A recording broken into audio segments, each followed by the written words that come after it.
Hi family, നമുക്ക് ഇന്നും ഒരു ക്രാഫ്റ്റ് ചെയ്താലോ. അപ്പോൾ ഞാനൊരു കോട്ടൻ്റെ തുണി എടുത്തിട്ടുണ്ട്, നന്നായിട്ട് ഉറപ്പിച്ച് വെക്കുന്നു. എന്നിട്ട് അതിലേക്ക് ഒരു ചെറിയൊരു പടം, നമുക്കറിയാവുന്ന രീതിയിൽ ഏതെങ്കിലും ഒരു പടം വരയ്ക്കണം. എനിക്ക് പടം വരയ്ക്കാൻ ഇത്ര അറിയില്ല, എന്നാലും അഡ്ജസ്റ്റ് ചെയ്ത് എന്തെങ്കിലുമൊക്കെ വരച്ച് വയ്ക്കും. എന്നിട്ട് ഞാനിപ്പോൾ ഒരു 3 ഇലയും അതിൻ്റെ ഒരു തണ്ടുമാണ് വരച്ചേക്കുന്നത്. ആ കമ്പായിട്ട് നമ്മൾ വെച്ചേക്കണേൽ ഞാൻ സ്റ്റിച്ച് ചെയ്യുകയാണ്. ഞാൻ ചെയ്യുന്ന സ്റ്റിച്ച് ചെയിൻ സ്റ്റിച്ചാണ്. അപ്പോൾ അതിൻ്റെ തണ്ട് ഫുള്ള് ചെയിൻ സ്റ്റിച്ച് വെച്ച് ഞാൻ ചെയ്യുവാണ്. ചെയിൻ സ്റ്റിച്ച് പൂർത്തിയാക്കിയിട്ട് ഞാൻ അതിൻ്റെ ഒരു സെൻറ്റർ പാർട്ടിലായിട്ട്, ഒരു ലൈൻ്റെ സെൻറ്റർ പാർട്ടിലായിട്ട് ഒരു മഞ്ചാടി വെച്ചിട്ടുണ്ട്. അതൊരു ഫ്ലവർ ചെയ്യാൻ വേണ്ടിയിട്ടാണ്. അത് കഴിഞ്ഞ ശേഷം ഞാനൊരു പാത്രത്തിലേക്ക് ഗ്രീൻ കളറും കുറച്ച് വൈറ്റ് കളറും നമ്മുടെ ഫാബ്രിക് പെയിൻറ്റ് മിക്സ് ചെയ്യുന്നുണ്ട്. എന്നിട്ട് ആ ഇല വരച്ചെടുത്ത് 3 ഇലയിലും ആ കളറൊന്ന് ഫില്ല് ചെയ്ത് കൊടുക്കുന്നുണ്ട്.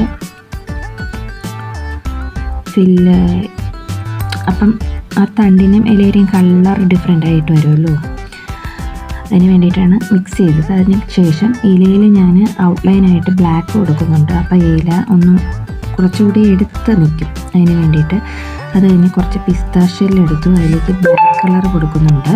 നമുക്ക് ആ താഴ്ഭാഗത്തായിട്ട് വയ്ക്കാൻ വേണ്ടിയിട്ടായിരുന്നു. കുറച്ചധികം പിസ്താഷ്യൽ ഞാൻ പെയിൻറ്റ് ചെയ്ത് കുറച്ച് ഉണക്കിയ ശേഷമാണ് പറക്കി വയ്ക്കുന്നത്.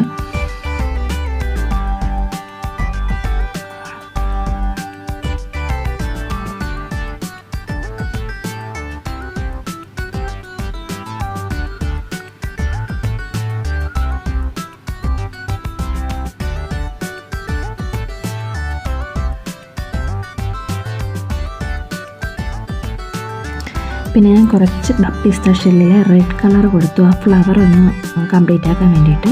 അത് കഴിഞ്ഞതിന് ശേഷം ആ മഞ്ചാടിയുടെ ചുറ്റിനും ഞാൻ പിസ്താഷ്യൽ വെച്ച് ഫ്ലവറിൻ്റെ പെറ്റൽസ് ശരിയാക്കി വെച്ചു. 5 പിസ്താഷ്യൽ വീതമാണ് വെച്ചിട്ടുണ്ടായിരുന്നത്. അത് കഴിഞ്ഞ് ഇങ്ങനെ ഒരു ഷെല്ല് മാത്രം ഞാൻ കൊടുത്തു. പക്ഷേ ഒരു ഭംഗിയില്ലാത്തതുകൊണ്ട് ഞാൻ വീണ്ടും അതൊരു ഫ്ലവർ കണക്ക് തന്നെ ചെയ്തു. അത് കഴിഞ്ഞ് കുറച്ച് മഞ്ചാടി മുകളിലോട്ട് ജസ്റ്റ് ഒന്ന് വെച്ച് കൊടുത്തു.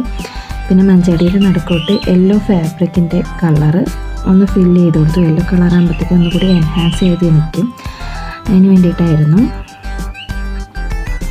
ഫൈനലി ഇതാണ് എനിക്ക് കിട്ടിയ ഔട്ട്പുട്ട്. നിങ്ങൾക്ക് എല്ലാവർക്കും ഇഷ്ടപ്പെട്ടു എന്ന് വിചാരിക്കുന്നു. ഇഷ്ടപ്പെട്ടാൽ എല്ലാവരും ലൈക്ക് ചെയ്യുക, സബ്സ്ക്രൈബ് ചെയ്യുക. Thank you.